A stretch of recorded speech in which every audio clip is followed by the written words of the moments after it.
Good afternoon. I'm Dr. Jas Atwal, Acting Deputy Chief Provincial Public Health Officer for the Province of Manitoba. I'm joined today by Dr. Josh Reimer, Medical Officer Health and Medical Lead for Manitoba's COVID-19 Vaccine Implementation Task Force. Today we are announcing one additional death due to COVID-19, and this is from the Southern Health Centre Sud Health Region. I want to extend my condolences to the families, friends, and caregivers of these individuals announced today. The current 5-day COVID-19 test positivity rate in the province is 3.9%, and in Winnipeg it is 3.3%. As of 9:30 a.m. today, 64 new cases of the virus have been identified in Manitoba. The total number of lab-confirmed cases in Manitoba is 31,721. Yesterday, Dr. Roussin was here, and he announced proposed public health order changes that are under consideration for the entire province. They can be viewed online at manitoba.ca. A reminder that these may not all be made at once, but will be used to guide orders in the weeks ahead. Not everything can be opened up at the same time, and large gatherings of people for long periods of time present the greatest risk for COVID-19 transmission. It is important to note that these changes would keep the province under level red or critical on an ongoing basis.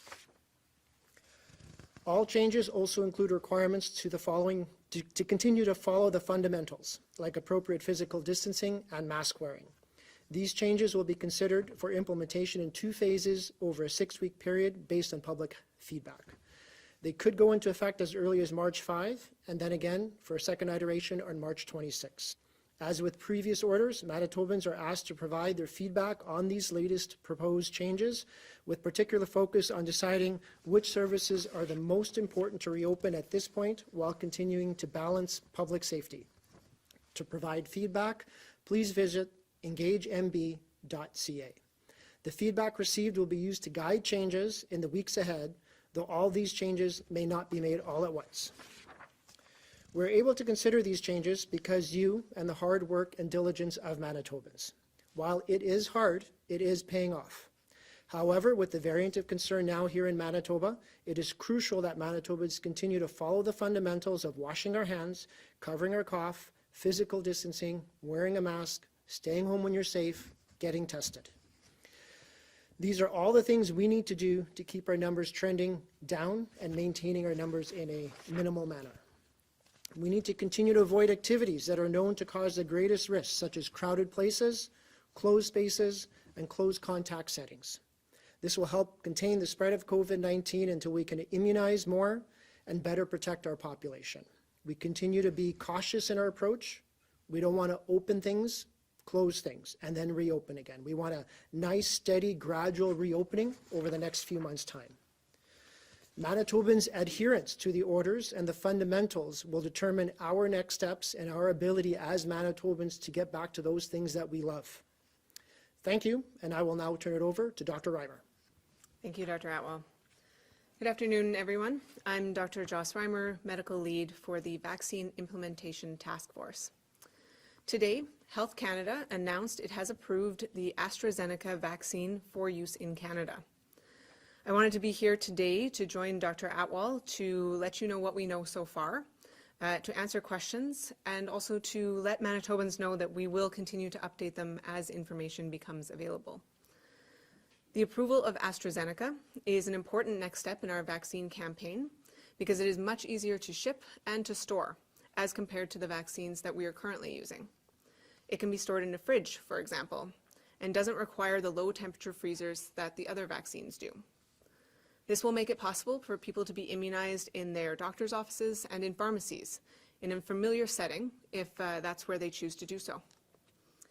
Manitoba has been planning for this, and right now we already have 250 clinics and pharmacies that have gone through all of our processes to be ready to go when the vaccine gets here.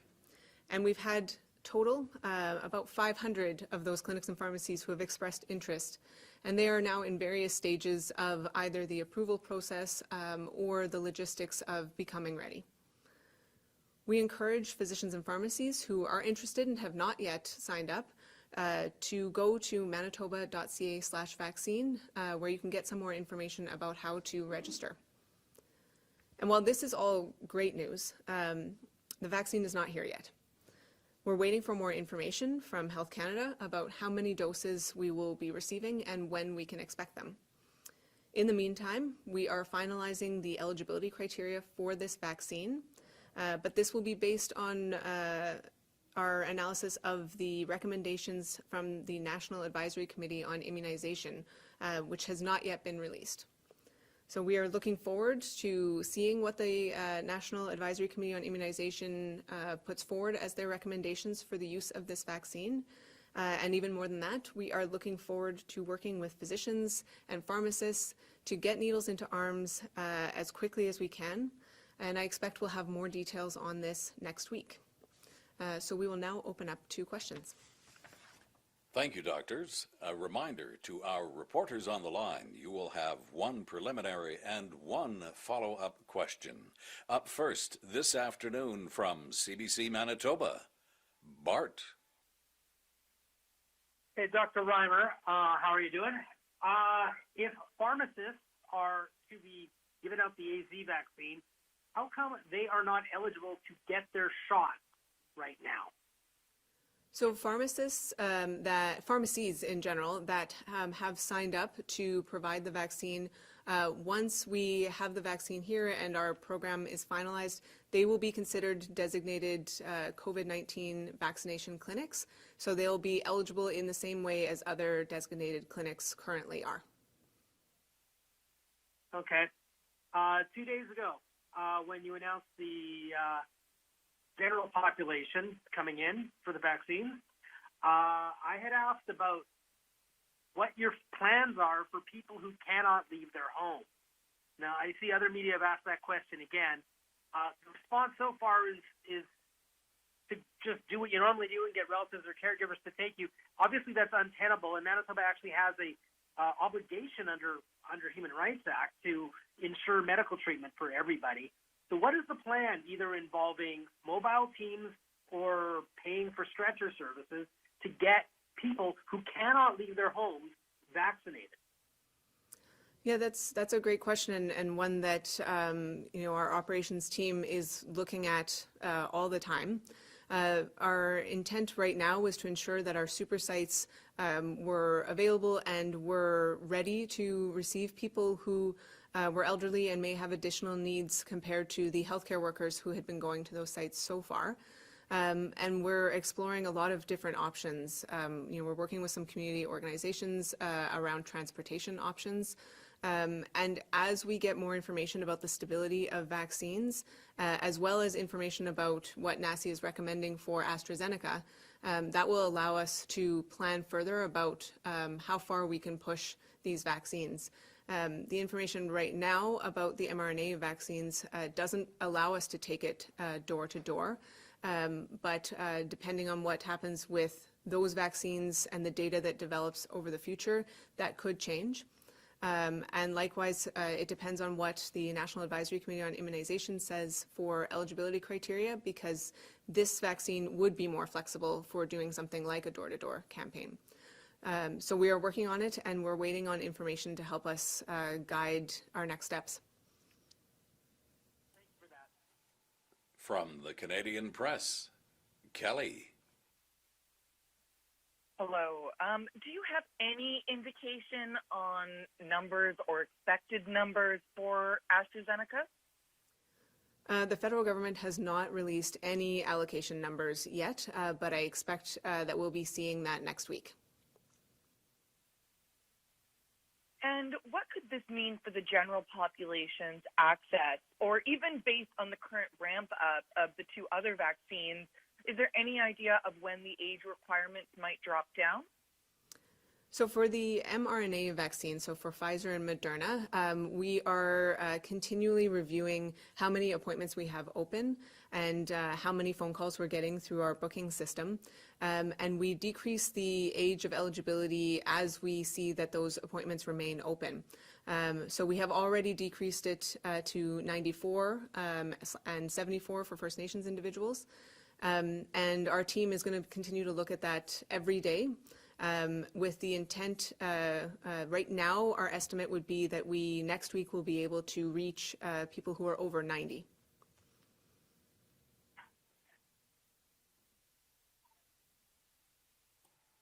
From CTV Winnipeg, Michael. Yes, hi, Dr. Reimer. I know we're still waiting on allocation information details, but I'm wondering, just given that, the feds have already said they'll be getting about 20 million doses of AstraZeneca vaccine by the second quarter, how much does this move up Manitoba's timeline in terms of its vaccination rollout? Are we, essentially, does this approval mean that we're moving closer to that end of August deadline where most of the province may be vaccinated? Yeah, this is great news for our timeline and really does push us closer to our high supply scenario planning. We haven't received any information yet from the federal government about what Manitoba will be receiving from the allocations. And we just literally an hour ago got off the phone with them about some of the general information that they have regarding this approval. So we don't have the exact timeline worked out yet. But as soon as we find out what Manitoba can be expecting, we will be adjusting our timelines and letting Manitobans know. But certainly, this is only good news as far as how long it will take to reach all Manitobans, because the more options that we have and the more convenient it is for people to receive a vaccine, the more Manitobans will be able to receive it before the end of summer. Wonderful, thank you. And this is more for Dr. Atwal, but on the proposed changes, one of the proposed changes for restaurants open at 50% capacity, but still having the requirement that individuals only sit with members from their same household. So just wondering what the rationale is there on why increase capacity, but not allowing individuals to eat with folks who they may not live with. Yeah, so we wanted restaurants, we wanted business to be able to be open. Manitobans wanted to get out and do some other things, and through the responses that we got through Engage MB, restaurants was one of those things. We also need to limit risk, so we needed to just keep it at the household level, because we know people come to restaurants, they come together with other households, which does increase risks. We really want to mitigate risk of spread of COVID-19, so it's that indoor place where someone is prolonged, potentially sitting across from someone with COVID, that really does increase that risk to that person. So, these measures are in place. We're always going to be taking a look at these measures and looking at what the next set of orders might bring. But for the interim, we do want to limit our cases. We know once we open up a little bit more, we all are going to generate more cases. And we want to generate cases in a way that our system can manage it. From a public health standpoint, we want to be able to manage it, but also from the acute care side. So every case we generate has an impact on how many people get hospitalized.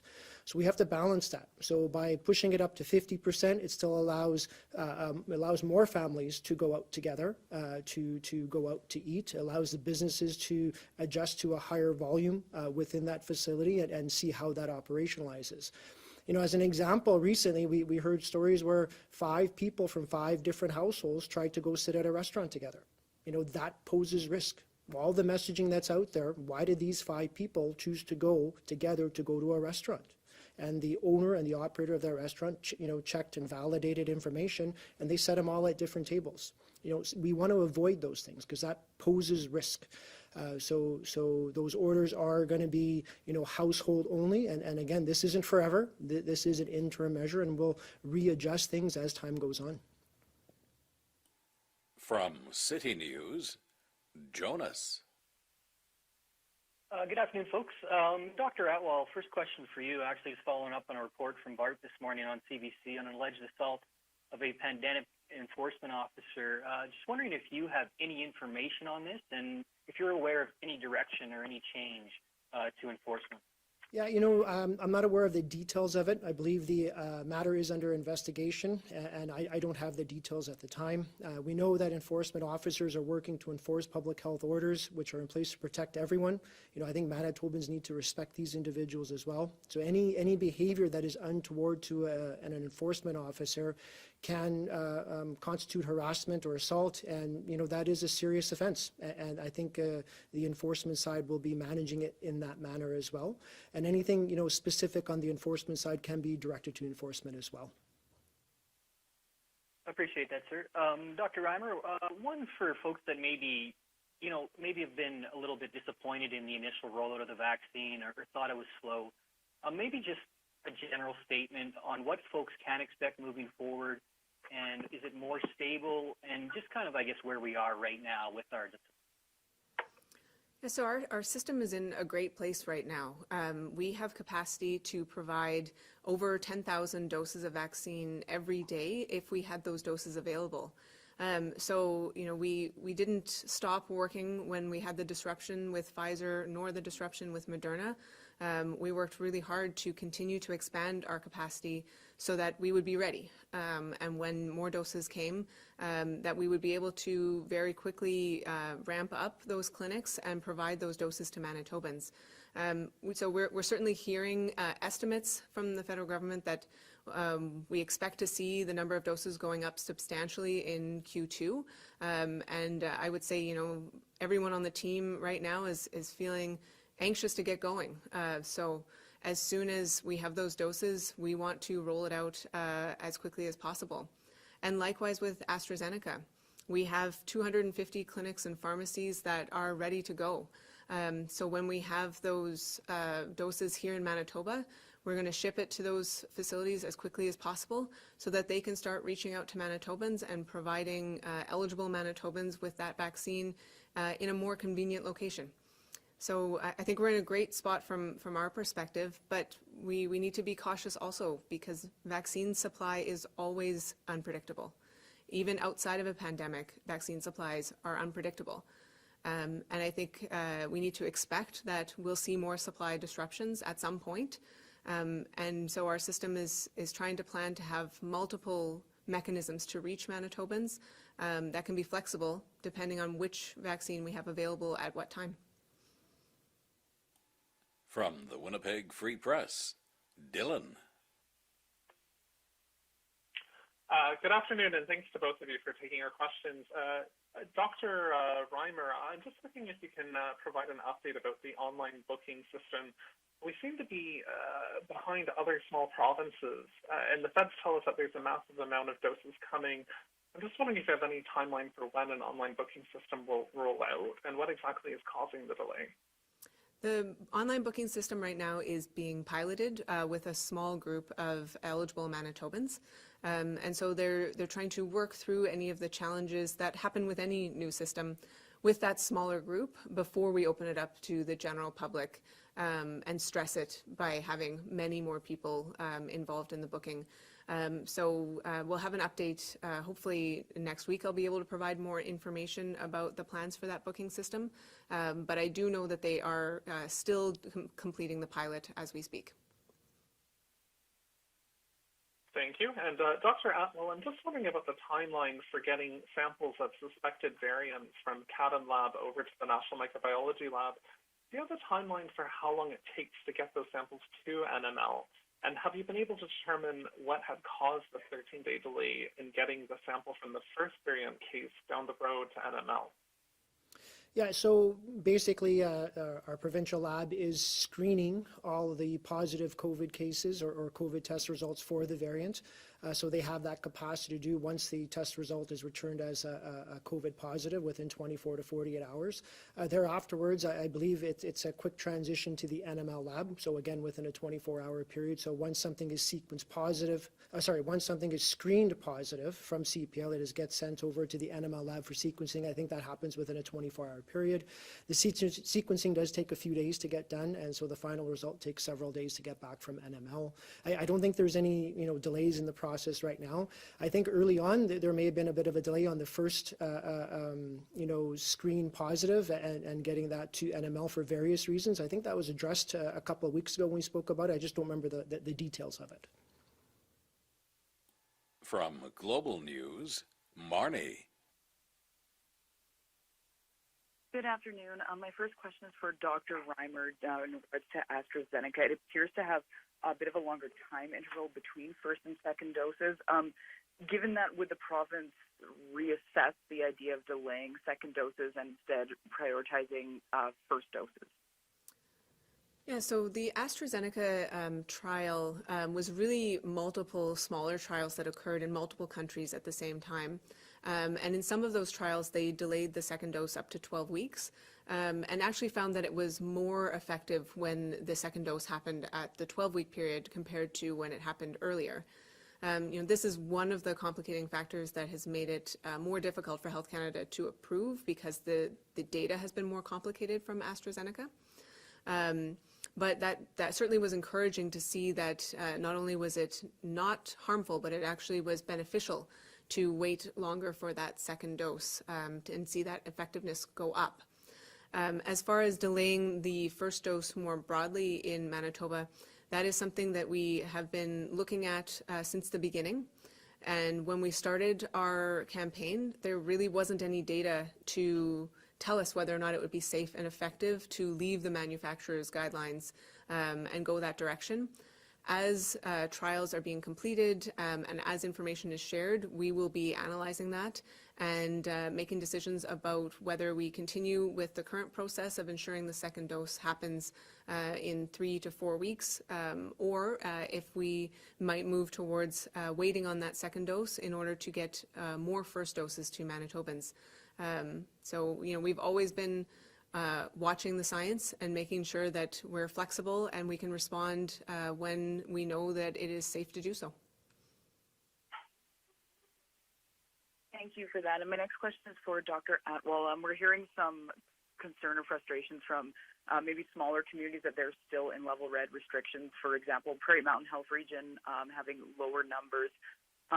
Just given that we have this color-coded response system, why not ease back restrictions in places that have had lower numbers for a while?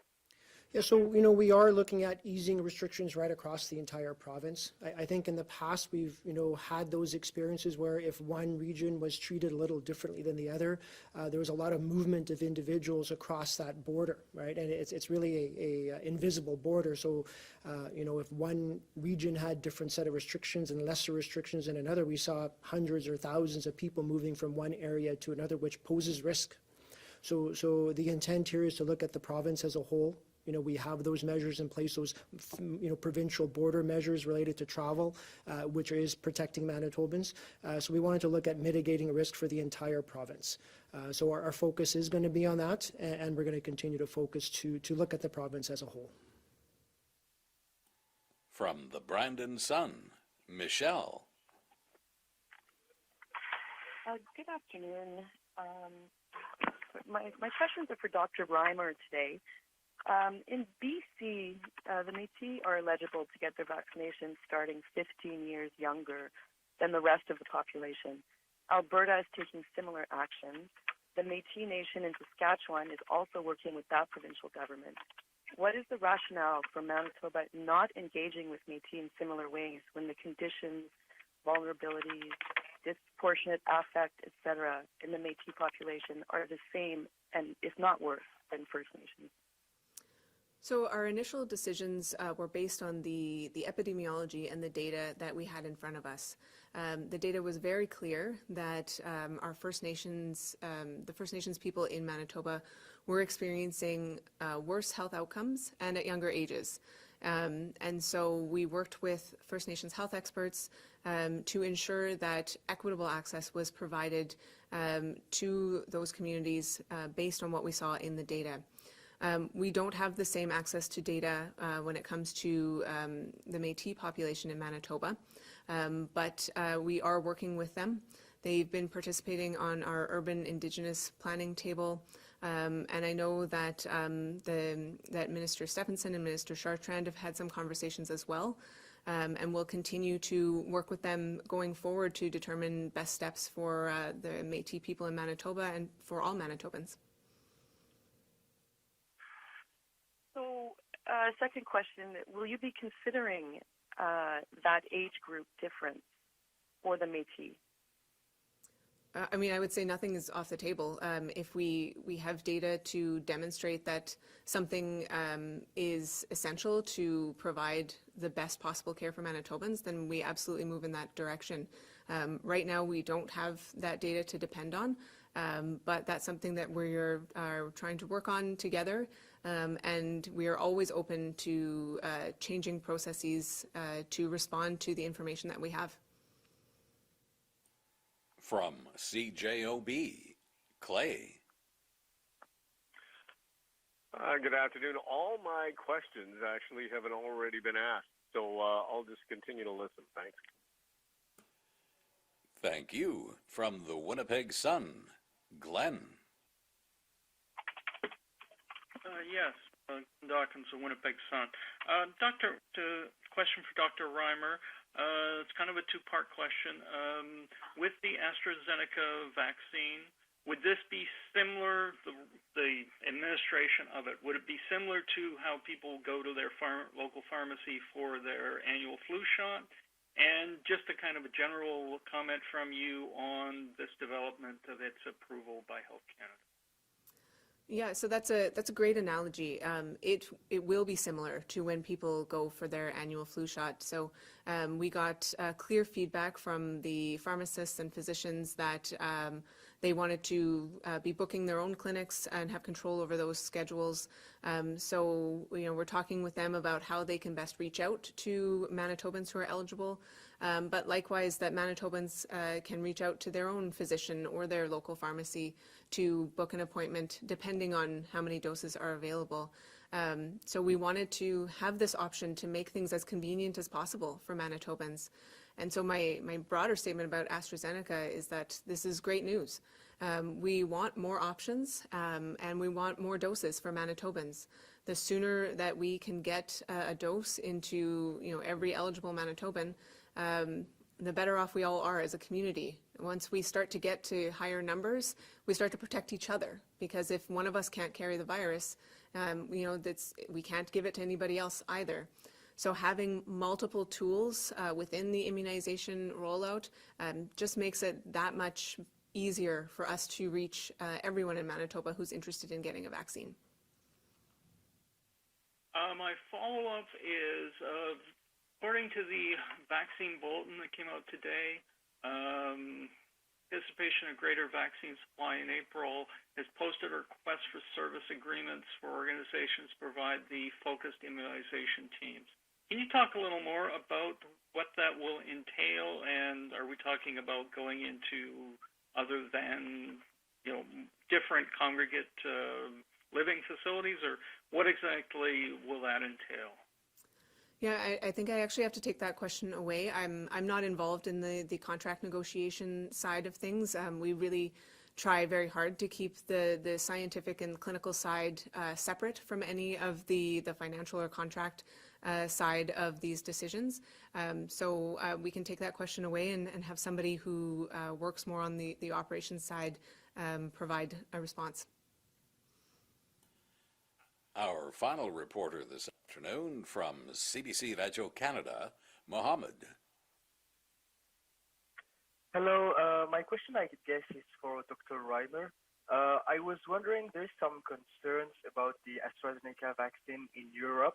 Some countries are saying that it should not be administered to people over 65. What are you feeling about that? Yeah, right now we're waiting.